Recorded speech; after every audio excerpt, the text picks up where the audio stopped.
ആ വലിയ തീപിടുത്തത്തിൽ ആ വീട്ടിലെ എല്ലാ ഉപകരണങ്ങളും കത്തി നശിച്ചു. എന്നാൽ നിസ്സാരങ്ങളായ കളിമൺ പാത്രങ്ങൾ മാത്രം കത്തി നശിച്ചില്ല.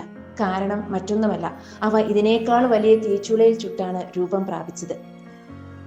തീയുടെ ചൂടും പരീക്ഷണവും സഹിച്ച് കരുത്തുറ്റ പാത്രങ്ങളായി അവ മാറിയിരുന്നു. ആ തീ ഇല്ലായിരുന്നുവെങ്കിൽ അത് വെറും മണ്ണുകട്ടയായി തന്നെ തുടരുമായിരുന്നു, ബലമില്ലാതെ, കരുത്തില്ലാതെ. ജീവിതവും ഇതുപോലെ തന്നെയാണ്. നമ്മെ കരുത്തരാക്കുന്നത് പലപ്പോഴും സന്തോഷങ്ങളല്ല, ദുഃഖങ്ങളും പരീക്ഷണങ്ങളുമാണ്.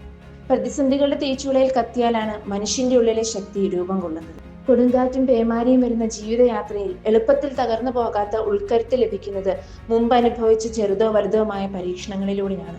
ഓരോ പ്രതിസന്ധിയും നമ്മെ തകർക്കാനല്ല വരുന്നത്, നമ്മെ കൂടുതൽ ശക്തരാക്കാനാണ് എന്നത് നമുക്ക് മനസ്സിലാക്കാം. വാഹനത്തിന്റെ വലത് ഭാഗത്തുള്ള കണ്ണാടി നമ്മൾ ശ്രദ്ധിക്കാറില്ലേ? അത് പിന്നിലെ കാഴ്ചകൾ കാണാനാണ്. പിന്നിൽ എന്താണ് നടക്കുന്നതെന്ന് അറിയുമ്പോഴേ മുന്നോട്ടുള്ള യാത്ര സുരക്ഷിതവും സുഖകരവും ആവുകയുള്ളൂ. അതുപോലെ തന്നെയാണ് നമ്മുടെ ജീവിതവും. കഴിഞ്ഞ കാലങ്ങളിലെ വേദനകളും നൊമ്പരങ്ങളും പരാജയങ്ങളും നമ്മുടെ മുമ്പോട്ടുള്ള യാത്രയുടെ ശത്രുക്കളല്ല, മറിച്ച് അവയാണ് നമ്മുടെ ജീവിതത്തിന് ശക്തിയും കരുത്തുമേകുന്നത്. എന്തെന്നാൽ വചനം നമ്മളെ ഇങ്ങനെ ഓർമ്മപ്പെടുത്തുന്നു: സ്വർണം അഗ്നിയിൽ ശുദ്ധി ചെയ്യപ്പെടുന്നു, സഹനത്തിന്റെ തീച്ചൂളയിൽ കർത്താവിന് സ്വീകാര്യരായ മനുഷ്യൻ.